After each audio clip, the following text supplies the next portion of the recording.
راحت قلب سینہ فیض نگینہ صاحب معطر پسینہ صلی اللہ تعالی علیہ وآلہ وسلم کا فرمان عالی شان ہے،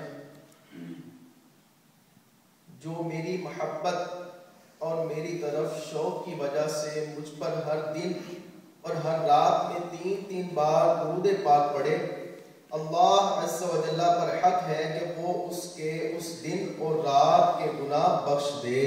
سبحان اللہ، صلی اللہ تعالی علی محمد صلی اللہ علیہ وآلہ وسلم۔ میٹھے میٹھے اسلامی بھائیوں، الحمدللہ عز و جل دعوت اسلامی کے مہنگے مدنی ماحول کی برکت سے ہم نہ صرف علم دین کے مدنی پھولوں سے اپنے گلستان کو سجا رہے ہیں، وہیں الحمدللہ عز و جل آج آپ نے دیکھا کہ اس مدنی ماحول کی برکت سے ہمارے کتنے اسلامی بھائیوں نے اپنے سروں پر نبی پاک علیہ السلام کی سنت امامہ شریف کو سجا لی۔ سبحان اللہ۔ میرے محترم اسلامی بھائیوں، ابھی آپ شیخ طریقت امیر اہل سنت کی منقبت بھی سن رہے تھے، تو قربان جائیے میرے آقا نعمت امیر اہل سنت دامت برکاتہم عالیہ پر کہ انہوں نے لباس بھی ایسا منتخب فرمایا ہے کہ ہر مومن یا غیر مومن جب وہ اس لباس میں ملبوس کسی نوجوان کو جاتے ہوئے دیکھتا ہے تو آپ بھی اس چیز کو جانتے ہیں کہ اس کے دل سے یہ آواز آتی ہے کہ یقیناً یہ مسلمان ہے۔ کہیں سے بھی دعوت اسلامی کا کوئی مبلغ دعوت اسلامی کے مدنی حلیے میں ملبوس اسلام بھائی گزرتا ہے تو یہی خیال ذہن میں آتا ہے کہ یہ مسلمان ہے اور نبی پاک علیہ السلام کا سچا عاشق ہے۔ تو میرے پیارے میٹھے اسلامی بھائیوں، اس لباس کی بہت ہی برکتیں ہیں۔ نبی پاک علیہ السلام کا فرمان عالی شان بھی ہے کہ من تشبہ بقوم فہو منہم، کہ جو جس قوم کی مشابہت کرے گا وہ انہی میں سے ہوگا۔ تو الحمدللہ عز و جل ہم اگرچہ بظاہر یہ دعوت اسلامی والوں کا مدنی حلیہ ہے، لیکن حقیقتاً یہ مدنی لباس، یہ انداز، یہ ہمارے صحابہ اکرام اور اولیاء اعظام سے ہمیں ملا۔ تو یقیناً جب ہم اللہ تبارک و تعالیٰ کے مقبول اولیاء اکرام کی نقل کریں گے، جیسا لباس وہ پہنتے تھے، جیسی زندگی وہ گزارتے تھے، تو انشاءاللہ عز و جل ہمارا حشر بھی ان اولیاء اکرام کے ساتھ ہی ہوگا انشاءاللہ۔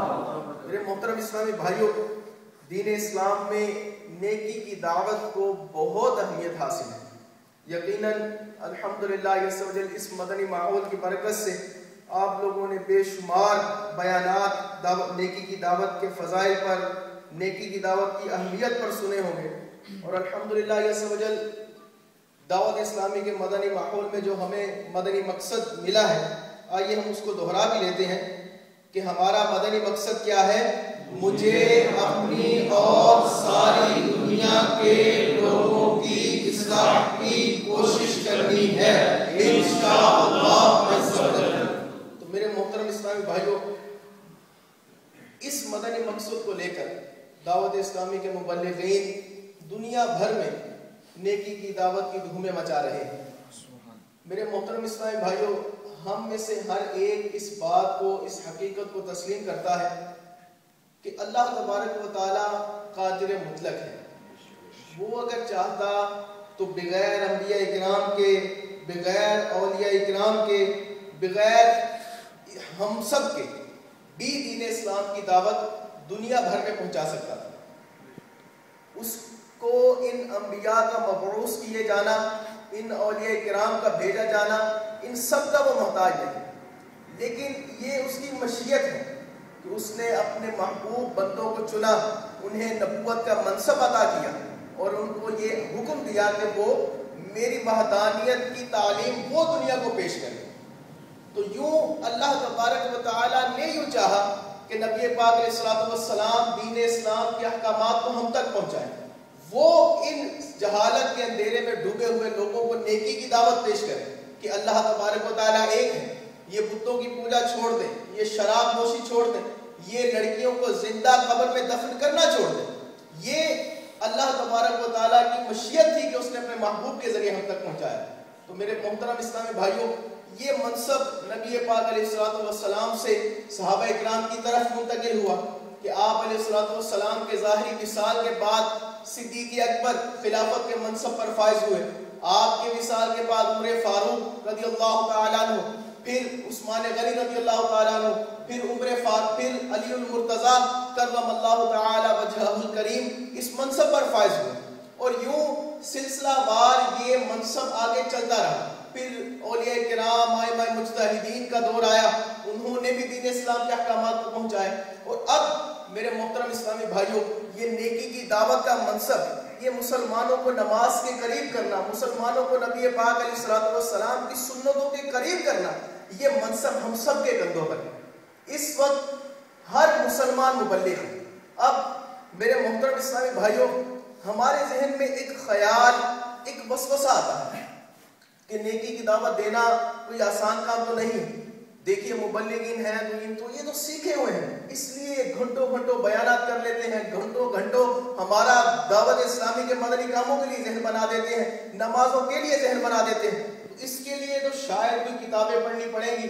بہت بڑے بڑے لٹریچر جو علماء نے لکھے ہیں ان کو پڑھنے کے بعد ہی ہم نیکی کی دعوت دے سکیں.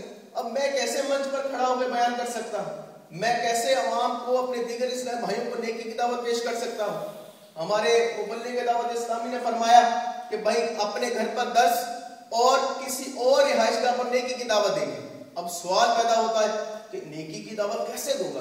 میں کیا کہوں گا دوسرے گھر پہ جا کر کہ جس کو نیکی کی دعوت کا نام دیا گیا؟ تو میرے محترم اسلامی بھائیوں، ہمارے اس وسوسے کا جواب بھی میرے آقا علیہ الصلوۃ والسلام نے عطا فرمایا. نبی پاک علیہ الصلوۃ والسلام نے ارشاد فرمایا، بلغوا عنی ولو آیا، پہنچا دو میری طرف سے اگرچہ ایک ہی آیت. اب ہم نے بارہا مبلغین سے سنا، بارہا قرآن مجید فرقان حمید کی اس آیت کو پڑھتے ہوئے سنا کہ ان الصلاۃ کانت علی المؤمنین کتابا موقوتا، کہ بے شک نماز مومنین پر مقرر کردہ وقتوں پر فرض ہے. یہ کس کس کو پتہ ہے نماز فرض ہے؟ سب کو معلوم ہے. تو پھر آپ تو ماشاءاللہ اس اعتبار سے آپ بھی عالم ہیں کہ آپ لوگوں کو بھی یہ اس چیز کا علم ہے کہ آپ نماز فرض ہیں. تو میرے محترم اسلامی بھائیوں، یہ یاد رکھیے نیکی کی دعوت کے مختلف انداز ہیں. ہر انسان اپنے منصب کے مطابق دین اسلام کو آگے پہنچائے گا.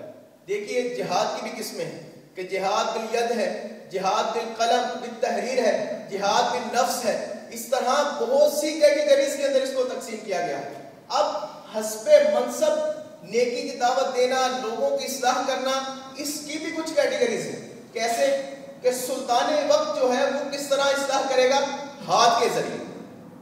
کہ جو دین اسلام کے اندر خلافت راشدہ کا دور ہے وہ نیکی کی دعوت کیسے پیش کرے گا؟ کہ وہ اپنے ہاتھ سے برائی کو روکے گا. اور عالم کیسے روکے گا؟ عالم تحریر کے ذریعے روکے گا، تقریر کے ذریعے روکے گا. اسی طرح مختلف درجات بیان کیے گئے. تو میرے محترم اسلامی بھائیوں، نیکی کی دعوت کی حاجت کتنی ہے، ضرورت کتنی ہے اس پرفتن دور میں، یہ ہم میں سے ہر ایک جانتا ہے. لیکن یہ وسوسہ ہمارے ذہن میں کہ یہ کام ایک مخصوص گروپ کا ہونا چاہیے، ایک مخصوص جماعت ہے کہ جو یہ کام کرے، اور وہ داڑھیوں والے ہوں گے، وہ امامے والے ہوں گے، وہ مولوی حضرات ہوں گے جو اس چیز کو آگے پہنچائیں گے. جبکہ میرے محترم اسلامی بھائیوں، ایسا ہوتا نہیں. چونکہ پہلے عرض کر دیا کہ اس امت کا ہر فرد کو کیا ہے؟ مبلغ ہے. اس امت کا ہر فرد کیا ہے؟ آپ سب کیا ہے؟ شاید سب نہیں ہے. آپ سب کیا ہے؟ کون کون اس بات کو تسلیم کرتا ہے کہ ہم سب مبلغ ہیں؟ سبحان اللہ. اس چیز کا اقرار کر کے گویا خود آپ لوگوں نے اپنی ذمہ داری ایکسپٹ کر لی. یہ مان لیا نا آپ مبلغ ہیں. تو مبلغ عربی کا لفظ ہے جس کا معنی ہے پہنچانے والا، میسنجر. تو اب آپ لوگوں نے اقرار کر لیا کہ ہم سب مبلغ ہیں، ایک ذمہ داری ایکسپٹ کی ہے. تو اس ذمہ داری کو نبھا کون رہا ہے؟ انشاءاللہ تبارک و تعالی ہم سب مل کر اپنی ذمہ داری کو نبھائیں گے انشاءاللہ. یہاں اس تربیتی اجتماع میں ہم یہی سیکھنے آئے ہیں. یقین مانیے کوئی بھی مسلمان کہ جس کے دل میں رائی برابر بھی ایمان ہے اور اس کا ضمیر جاگ رہا ہوتا ہے، وہ گناہ کو دیکھ کر دل میں ضرور برا جانتا ہے، اب اس کو روکنے کے اعتبار سے ایک ہچکچاہٹ ہوتی ہے، ایک جھجک کا پردہ رہتا ہے کہ میں کیسے دعوت دوں، یار میں تو خود بعض کا نماز چھوڑ دیتا ہوں، میں تو خود بعض تلاوت قرآن تو کرتا نہیں، تو میں دوسروں کو نیکی کی دعوت کیسے پیش کروں؟ تو میرے محترم اسلامی بھائیوں، یہی تو وہ موقع ہے کہ جب ہم تنہائی میں بیٹھے ہم اپنے آپ کا محاسبہ کریں۔ اب یقین مانیے کل مبلغ دعوت اسلامی نے جب رات بیان کیا تو کیسا حکمت انگیز بیان تھا کہ فاروق اعظم رضی اللہ تعالیٰ عنہ نے جب اس عورت کے بچوں کو روتے دیکھا تو اپنے غلام کو کہا کہ یہ ساری چیزیں اس بوری میں ڈال کر میرے کندھوں پہ لاد دو۔ یہ کیا تھا؟ یہ احساس ذمہ داری تھی۔ تو وہی عمر فاروق رضی اللہ تعالیٰ عنہ ساری رات گلیوں میں گشت کرتے، جا کر دیکھتے کہ میری قوم میں سے کسی کو کوئی پریشانی تو نہیں، اور جب رات لوٹتے تو اپنے پاؤں پر کوڑا مارتے اور پوچھتے بتاؤ مراجعوں نے کیا کیا؟ یہ کن کا طریقہ ہے؟ اس عمر فاروق کا جو قطعی جنتی ہے، جو دنیا میں بھی محبوب کے قرب میں تھے اور ظاہری طور پر دنیا سے جانے کے بعد بھی مزار پر انوار کے اعتبار سے بھی محبوب کے پڑوسی۔ میرے محترم اسلام بھائی، یہ وہ عمر ہے کہ جن کی نیکیاں پوری امت سے زیادہ ہیں۔ پوری امت کی نیکیاں ایک طرف اور عمر فاروق کی نیکیاں ایک طرف، اور صدیق اکبر، عمر فاروق کی ساری نیکیاں ایک طرف اور صدیق اکبر کی غار والی نیکی ایک طرف۔ اس کے باوجود ان اسلاف کا نیکی کی دعوت کا جذبہ کیسا ہوتا، ان اسلاف کا نیکی کی دعوت کا انداز کیسا ہوتا۔ اب میرے محترم اسلامی بھائیوں، جب ہم نے اس چیز کو ایکسپٹ کر لیا کہ جی ہاں ہم مبلغ ہیں اور بحیثیت مبلغ ہماری ایک ذمہ داری کیا ہے کہ ہم نے دین اسلام کے احکامات کو دوسروں تک پہنچانا ہے، اب اس پہنچانے کا انداز ہمیں چاہیے۔ تو میرے محترم اسلامی بھائیوں، آئیے امیر اہل سنت کے ہی در اقدس پر دستک دیتے ہیں اور ان سے پوچھتے ہیں کہ ایک نیکی کی دعوت دینے والے کو کیسا ہونا چاہیے۔